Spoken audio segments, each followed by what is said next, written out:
about a year and 8 months now. This was a little bit about myself, but I would also like to quickly give you a brief introduction to Product People and what we do over here. So we offer interim product management services for companies. We have 42 in-house employees, product managers, and we also have a very big product management community with over 30,000 members now.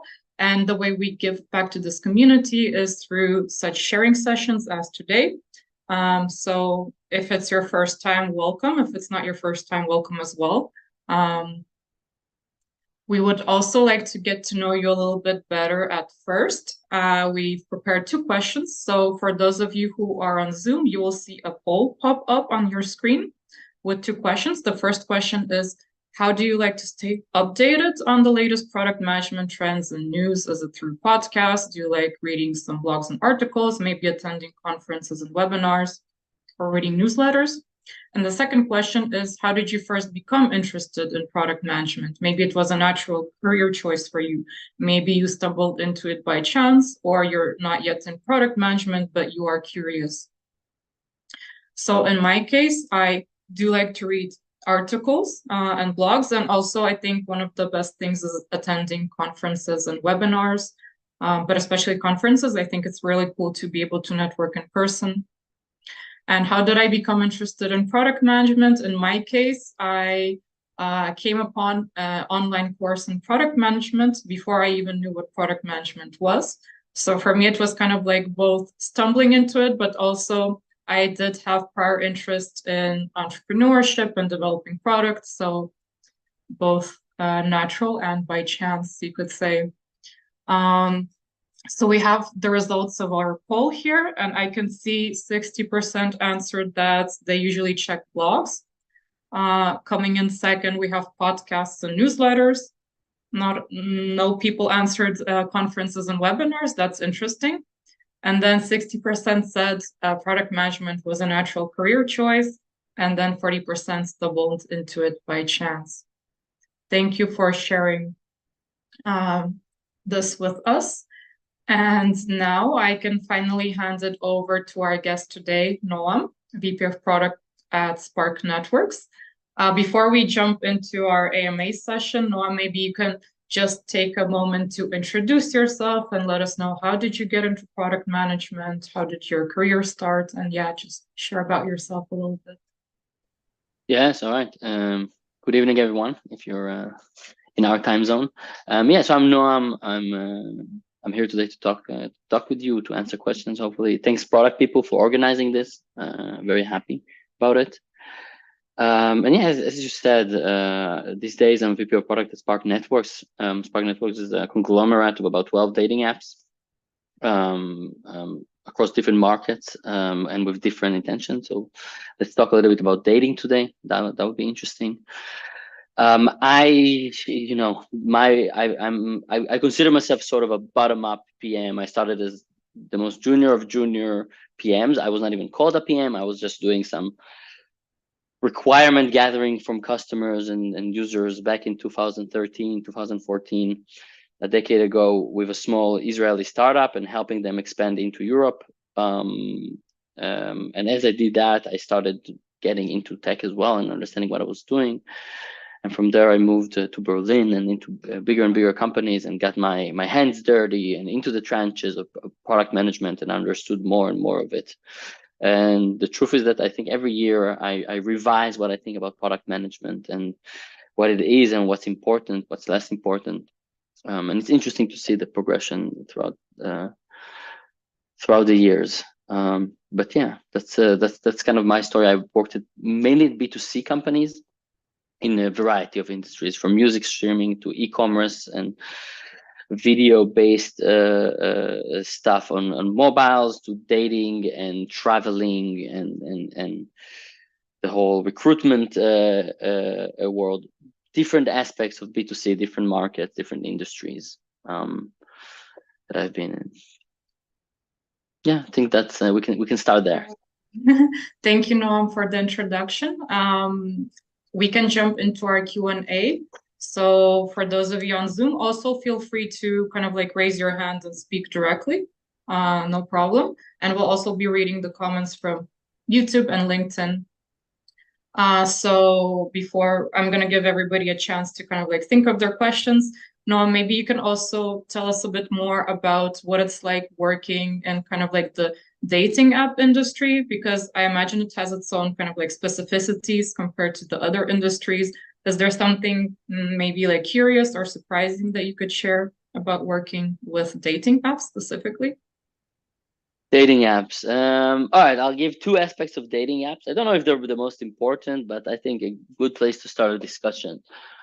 The first thing is let's start from the user perspective instead of the business.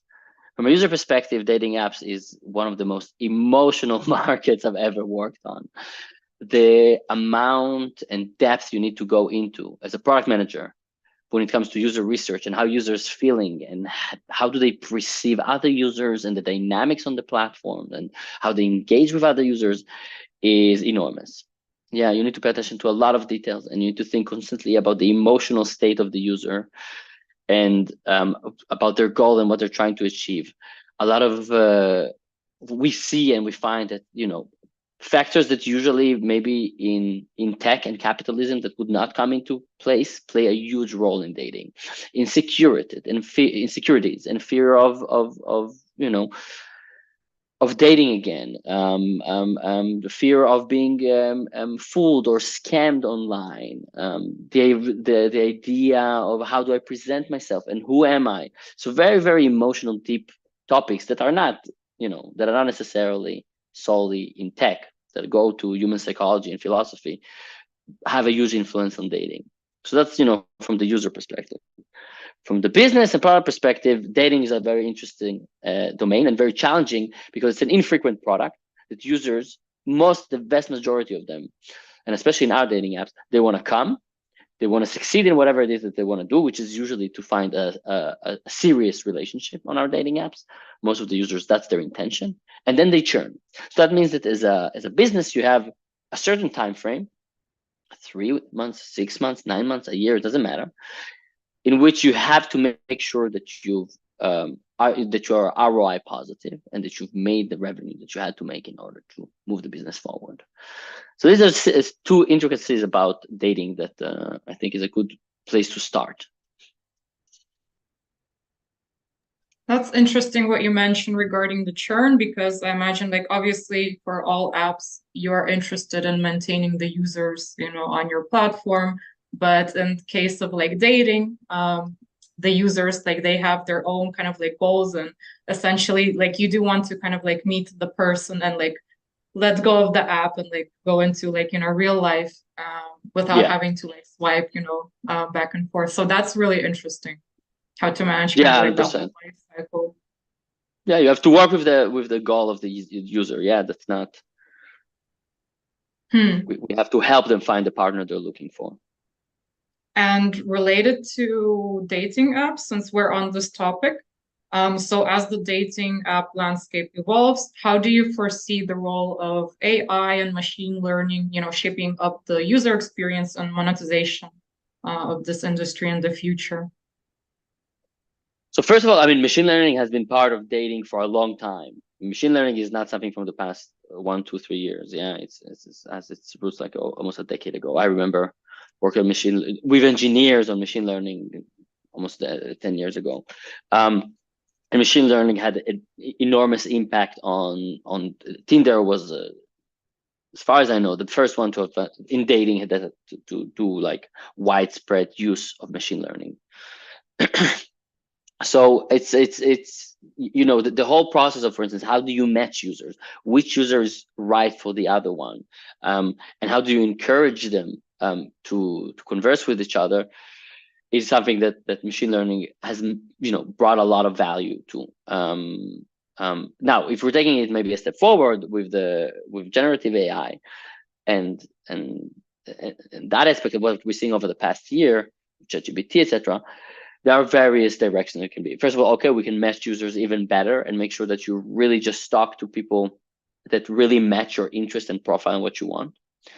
But that has a hole in it, right? Because many times we see that the people that you actually get along with and maybe potentially get into a relationship with is not necessarily who you've described in your requirements in advance. We know that from real life, and I can tell you that we have data to back that as well. It's not always who you thought it is your ideal partner that you end up with. And reality comes and knocks on your door and tells you, well, you thought you are interested in A, but actually you're fully in love with B. So that's one thing. I think the one place that AI can really, really help is to help users represent themselves and present themselves and put themselves forward in the best way possible. Yeah, if we can help users showcase who they are, what their values are, what kind of personality they have, how do they perceive their life and relationship, that helps a lot, both the users and the platforms themselves in doing a better job. So that's one area that I see a lot of potential. And there are crazier ideas out there. For instance, letting an AI manage completely your dating experience. Imagine that. Imagine that you let an AI, you give access to everything you have, from your WhatsApp and email to your photos and whatnot, and you just allow an AI to create a simulation of who you are based on your data, and then allow them to have all the conversations with all the possible users. Yeah, have 2,000 conversations. That sounds like a Black Mirror episode. A Black Mirror episode right there. But then what we will have is AIs talking to each other, deciding for us who we should date or not. But maybe it's useful. Maybe we end up with, just one date and exactly the right person we wanted. So let's see. True. Can you share maybe some insights on how your team uses data to improve the app's matchmaking and user experience while still respecting their privacy? Yeah, of course. I mean, we always there are clear rules and legislation even on how to handle user data, and we obviously adhere to that. We're a public company, so we're also audited every year. That doesn't prevent us, of course, from running tests, and we do a lot of A/B testing on improvements to the algorithms and the matchmaking, and see which one leads to, we can talk about different KPIs here. If it's from the matching, the initial interaction, two sides saying yes to talking to each other, and into the depth of the conversation. Obviously, if I am able to drive more users to have deeper conversations, exchange more messages, then that's a successful test, and I can just measure, anonymously the number of messages that users do. We can also look for some kind of hashing on the content itself of messages without going into the messages themselves. So while respecting the confidentiality of the users and not have no idea on what they're talking about, I can, for instance, detect if they exchanged phone numbers. If they exchanged phone numbers, that's a good sign usually for a successful match. So you can create different proxies, different KPIs around the engagement between users, and measure that. In dating in general, what you really, really, really want to measure is users engaging with each other, having meaningful conversations, and ideally meeting in real life. At least in the ecosystem of our dating apps, which is, they are focused on more serious relationship, long-term relationships. Thank you, Noam. And we have quite a few people who have joined through Zoom, so I just want to remind everybody to feel free to raise your hand, unmute yourself, and just directly ask any question that you would like to Noam. Matthew, go ahead. Great, thank you, and nice to meet you, Noam. I'm wondering that since as the VP of product across a portfolio of multiple products, I must admit I have not used any of them, but I'm wondering how much similarity there is between products in terms of features, UI design, and then how do you manage that with your team of product managers? How are they facilitating communication and maintaining alignment across those products? Yeah, I think we could talk about only that for about an hour, from a tech perspective, from a communication perspective, organization perspective. Let me say three things here. The first thing is that and especially in dating, every app, every brand has its own category and has its own type and user persona, right? We have, for instance, an app that is called Christian Mingle. That's very different from another app that we have that is called JDate, which stands for Jewish date. Yeah. So as you can see, these are different categories, and different categories and different personas and different users should lead to different experiences in different apps. So the way that I do that is that by ensuring that we have product managers that are focused on one brand, and their role is to really go in there and figure out what are the user problems, what are the user sentiments, how those folks think about dating. So that's one thing. On the other hand, as you mentioned, you want to unify things when possible to make it more efficient. So on the tech side, we do build platforms, that are, let's call it white label, that can serve multiple apps. And even though the end users are different, and we might play with the UX, a lot of the features and functionality, is similar. Everybody needs authentication, assigning, profile photos, etc., etc. There are similarities across brands. And the third thing, and that I want to say more about the communication of the organization in itself, it's extremely important to build a shared language across product, and it's not just for product, across product engineering, UX and design, is customer success, leadership, everything. Shared language that when I say onboarding and the PM in another platform says onboarding and the CEO says onboarding, we all mean the same thing. So we've put a lot of effort on the language we use, and for that we use certain frameworks and methodologies that we go through the details of them in order to ensure like a shared shared language across all those different teams that can be very separated from each other because of the nature of the work. Does that answer the question? It does. Can I ask you one quick follow-up? I'm not the moderator, so you have to go ahead. Appeal to higher powers. Sure. So just kind of more of a curiosity then. What sort of major differences can you give an example of different characteristics, needs, or pain points of users across different platforms, and then how that's informed differentiation in design or features? Yeah, sure. So I'll take an obvious one. With religious groups, we're serving two major religious groups in our portfolio. One is Jewish folks, and the other one is Christian folks. The way that you approach, the section of the religion that you're part of, and the way that you approach the religion is extremely important, and you want to make sure that you put that forward as soon as possible on users' profile. While maybe with other folks, with other users that are not on religious dating apps, you don't necessarily need to make sure, you don't need to put political opinions straight up in the profile. So you want to understand how these groups date between themselves in order to then give them a dating experience. So in that sense, we would immediately say the type of which group within Christianity or which group within Judaism you belong to, what costumes you have, etc., etc. So you can represent it on your profile, and other users can know that because it's so critical to them. Great. Thank you. Super interesting. Thank you. Thank you, Matthew, for your question. We have a question from Sylvie. Sylvie, also feel free to unmute yourself and ask directly if you feel comfortable doing so. Thank you very much. I thought my English is quite bad, but that's why I asked the question in the chat. I work as a product manager a few years ago, and now I am a customer experience designer. And for me, it was very interesting,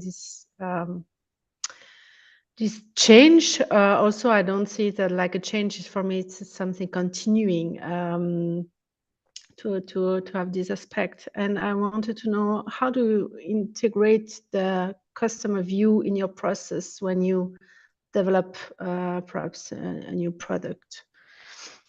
Yeah, great question. I think it's something that you can always do better on. Yeah, every organization I've been part of, we could always be better on integrating the customer perspective. There are 2 or 3 main ways that we do it at Spark Network. The first one is what I mentioned. Product managers are responsible for a specific brand, and therefore have the responsibility also to continuously do discovery processes with users. That means do exploratory user interviews with users on how do they feel, why are they paying for what they're paying, how they engage on the platform, run surveys, do usability testing, etc., etc. So have direct contact with users. I found that always to be one of the best methods to integrate that into the thinking. We have UX researchers and designers that are part of any product development from the get-go. Yeah, from the minute that we evaluate different ideas and different initiatives, UX and design are part of those processes.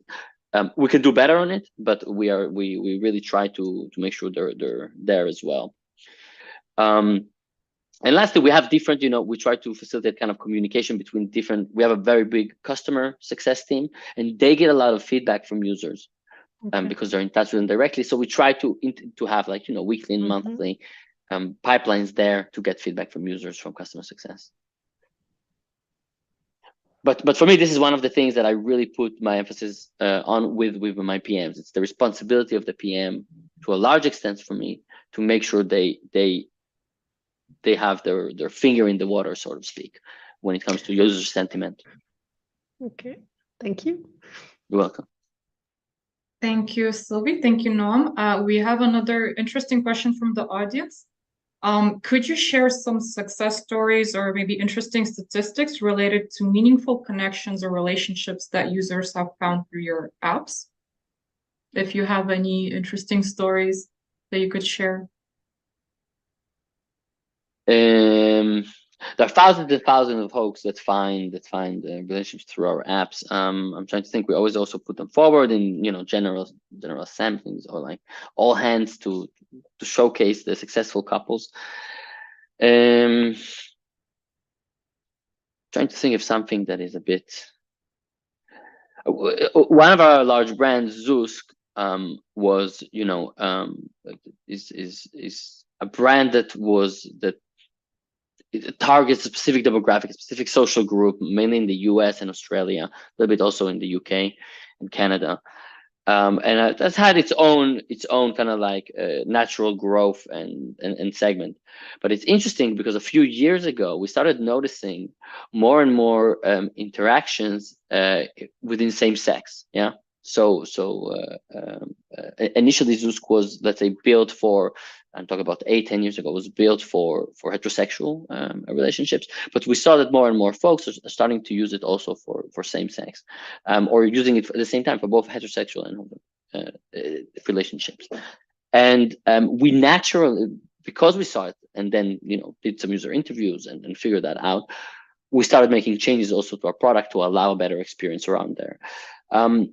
I wouldn't say that we are at the end of the road there. There's a lot more we can do in order to facilitate this, and it's also a question is whether you should more from a product market fit point of view, because there are dating apps that are dedicated to those communities. But we have changed our perception, and we changed the product development. We've implemented features and changes in the algorithms as well, on how to kind of nurture and support also same-sex relationships and diversify that. And we started also putting, for instance, success couples that are same-sex and stuff like that. It's it's a deeper process that takes a while. Thank you. Another question we got is, as the VP of product, what is your vision for the future of dating apps, and what can users expect in the future? So the dating app is one of these corners of the internet that has been there for quite a while. If we're talking about a lot of things that have developed over the past few years, but dating apps is one of the first things that also came forward already in the late 90s. So it's been it's been around, and a lot of platforms have been built in that space. I think what we can see is further, in my opinion, and I sometimes talk about it as well, further segmentation of dating. I think we will have more and more dating apps that are targeted at a very specific group of people. When I say it's a group of people, it could be anything. when I was a student and I was studying sociology, I remember I had a course and my professor told me that like the best indication of integration between two social groups is whether they marry each other. Yeah. So it's the same thing here. It could be that we will see more and more dating apps that are there to facilitate a very specific group of people with a very specific structure of values and perception of life and what they want to achieve from life. That is targeted only for these people and helps them find each other. That's what I see. And it could be along ethnic lines and religious lines, but it can also be along financial economical lines. It could be along values and how do you see different things in life. And one of the most important things in dating that I've learned over the past few years is that you might have your own value system and how you see the world, but you have to recognize that there are a lot of folks out there that sees the world differently. And your role is to help them find love, even if it's not necessarily how you would approach finding love. You know, a lot of our users, for instance, are very conservative, and they have a very specific idea of how family should look like. And you know, over a beer, we can talk about it, and we can talk about the politics of it. But as a company that builds dating apps, it's your role then to go and help them and to present those values, and then find users that match them on that. And the value judgment needs to be, or your thoughts, your personal thoughts on it are secondary. So I see a further, so in terms of vision, I see a further segmentation, further breakdown into different groups and dating apps that will allow that to happen. And do you think it's more so having a separate apps for the segmentation, or could it be like one big app that you have really like advanced filtering options and you know the kind of like characteristics? I will say about something a bit controversial. I believe that there is basically only one generic dating app in the whole dating app world, Tinder. And that's because they go for the type of relationships that people look at. Tinder, as we all know, is perceived as a more casual dating platform. In my opinion, all dating apps that we see, from Hinge and Bumble to, you know, how is it called, Find a Farmer and Christian Mingle and JDate, have a specific category of users. And even if you think of like those that seem to be rather generic, let's say like Bumble, they're not truly 100% generic. They're not actually for everybody out there, because they put the focus really on women first, with a great branding move, by the way. Is a dating app is targeting users that are a little bit more liberal and open-minded and see family is more of an equal standing between men and women. And that's okay, and that's great, and they attract a specific segment of the population. But in all Western countries, there is still a large percentage, significant percentage of the market that does not see families and relationships like that necessarily. They still want maybe a more conservative relationship or a more liberal one. We have also Field and other apps that will go in the other direction. So in my opinion, every dating app out there has, except for Tinder, has a specific demographics that it targets. Hinge is much more for hipster, organized folks in their 20s and 30s with a bit of a higher education, and et cetera, et cetera. We can go through them and see what they stand for. I also just want to remind everybody on Zoom, because we had a few more people that joined, that feel free to raise your hand at any point and ask your questions directly to Noam. That's why you're on Zoom. You have this kind of like exclusive opportunity, let's say. In the meantime, we also had another comment from an audience member, and they mentioned that I believe a lot of empathy and high EQ would be involved in dealing with this specific customer segment, as users might feel emotional and vulnerable. Do you agree, disagree? And how has your background also helped you in this? In general about dating, or is this question targeting a specific app or a specific segment? Specific customer segment. I assume they mean in regards to dating apps. Which, if the person is here on the call, which customer segment are you It's not Or- on the call, it was on LinkedIn, but I think they were Uh, specifically just mentioning, so dating app users, let's say, that they are more emotional, yeah. vulnerable. Yeah, so this is how we started the conversation, right? This is the one of the two things that I mentioned, and that is that dating is fascinating in my opinion, because it involves a lot of emotions and a lot of trust and a lot of insecurities and a lot of pain and fears. We said a lot in when we have conversations with our users, and each demographics has its own. Um, you know, it doesn't really matter, I think, on a personal level. As a leader, you need to make sure that you put processes in place that give space and place and language to those sentiments and emotions by users. That's the important thing. I personally study psychology and neuroscience, but I'm not sure if it's relevant to specifically to dating. We all know that as product managers, part of our role is to understand the user point of view, the user problems, what they're trying to achieve, empathize with it, but then translate it into actionable items. We have another audience question. This one is asking, in an increasingly competitive market, how do you plan to maintain and grow your user base while continuing to innovate? I think, as you mentioned, there are so many different dating apps out there. How do you stay relevant among, all the choices that people have?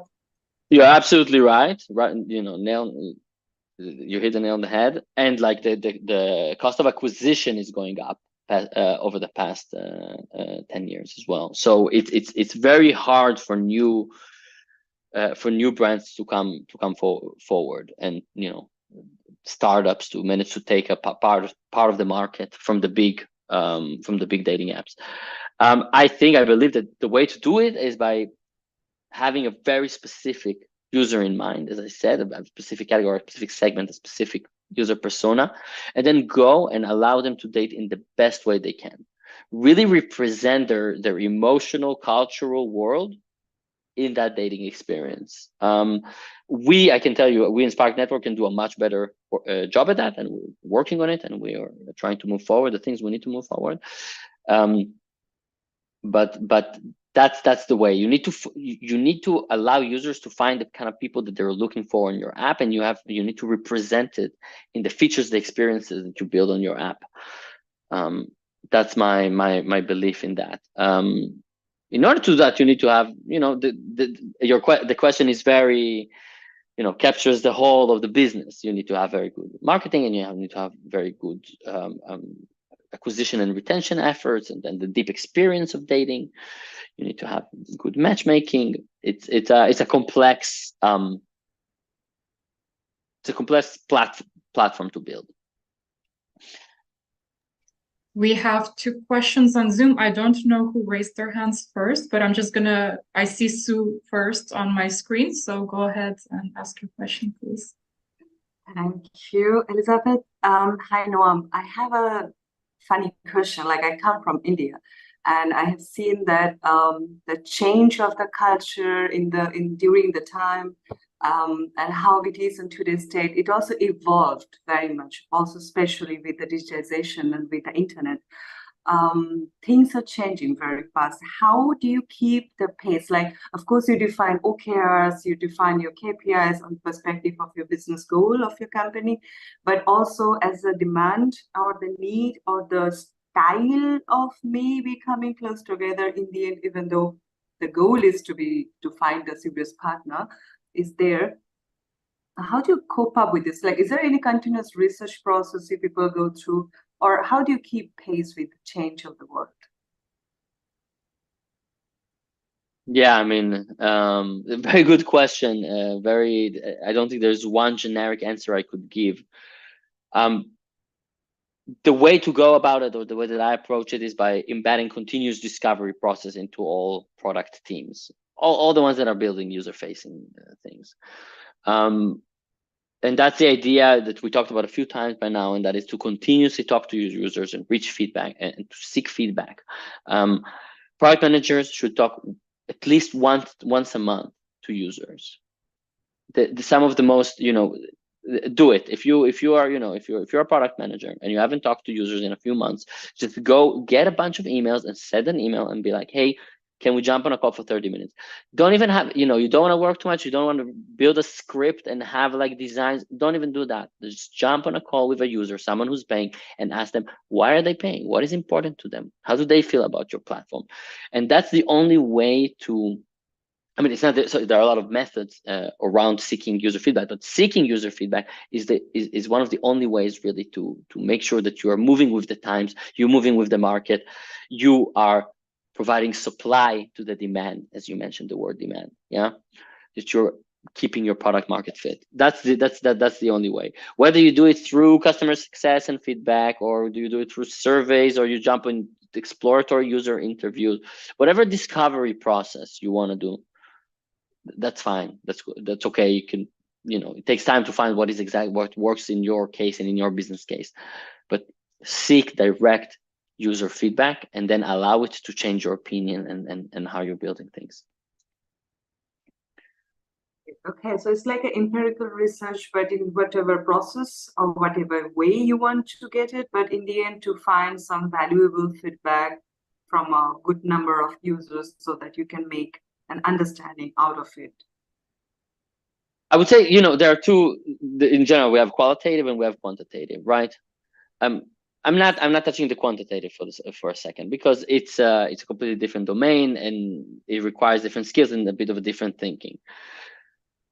I really truly believe that qualitative is the kind of thing that needs to be utilized in order to understand what kind of value you bring to your users and how you're solving things, and to make sure that you are I'm trying to answer your question about how you make sure you're still answering the demand properly, that you're staying with your finger in the water and you understand where in dating, for instance, where the trends are going, what users want.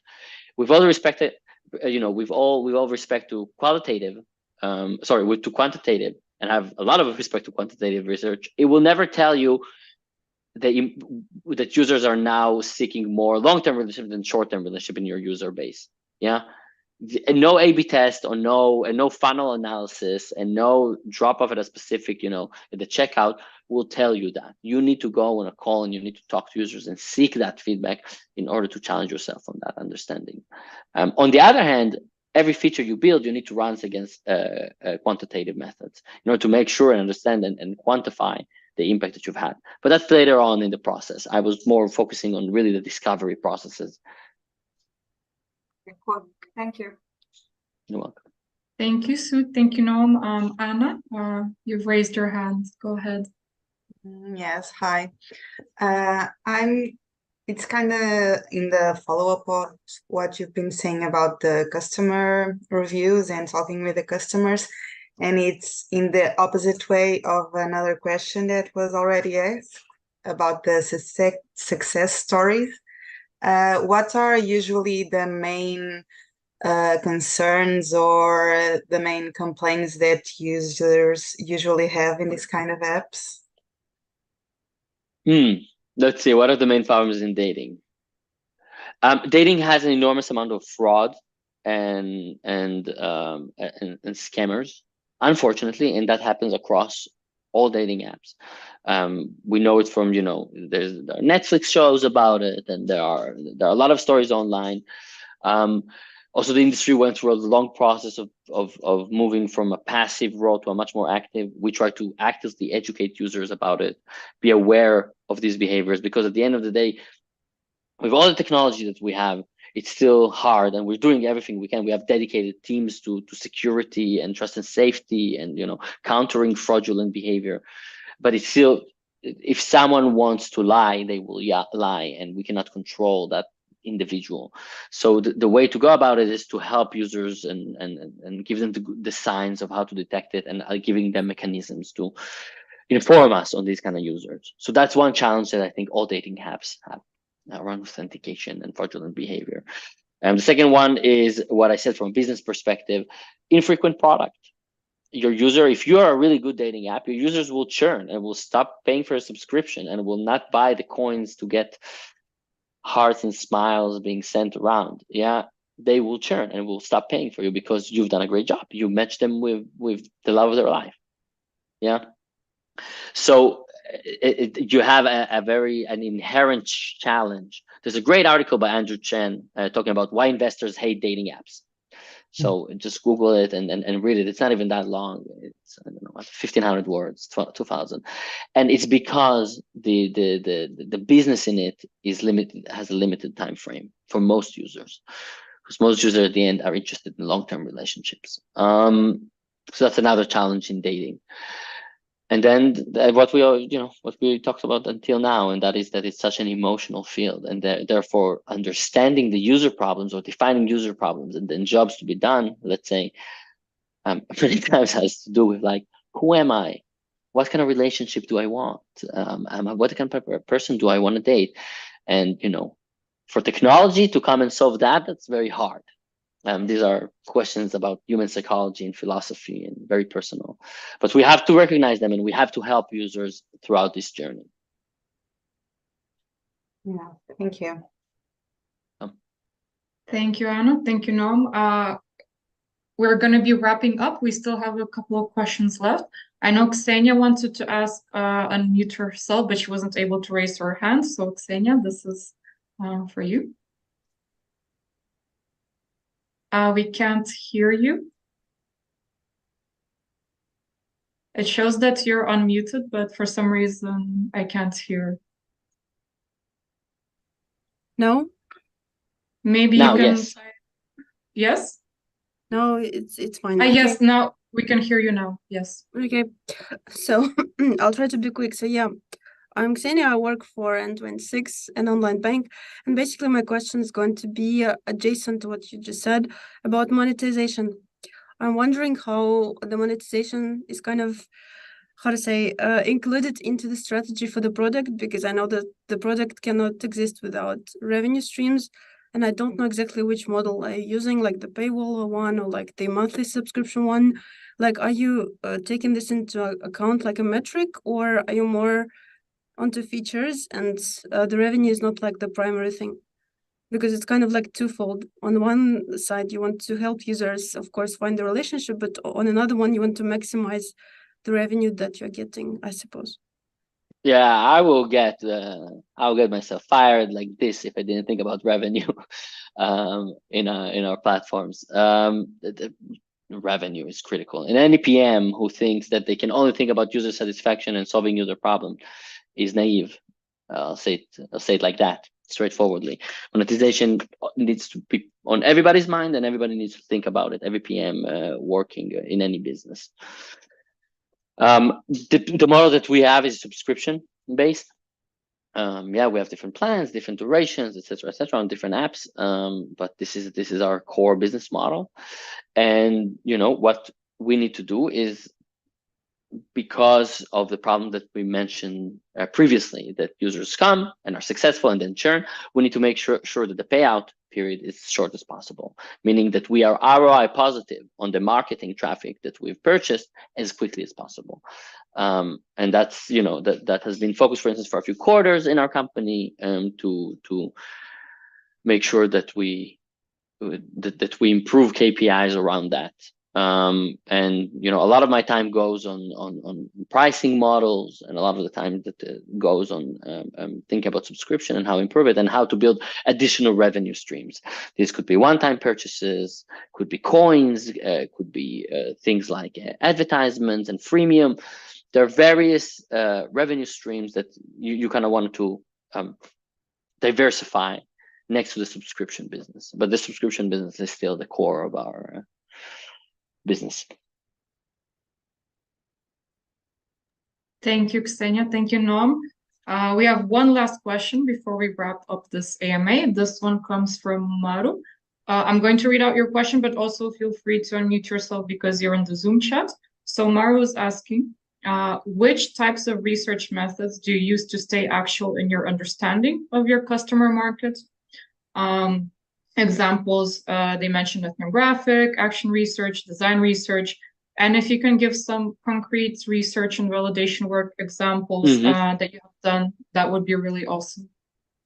Yeah, sure. So I'll give two examples from recently with one of our brands. I won't go into too much details because, but we've been doubling down on one of our brands recently, and we started with exploratory interviews, meaning that we go on calls. We build a script in advance, and we go on calls with paying customers and kind of try to understand what is the landscape of the problems that they see, where perhaps we're not doing very well. So very open-ended, very like, what is the value you're getting at? What do you wish you would have more?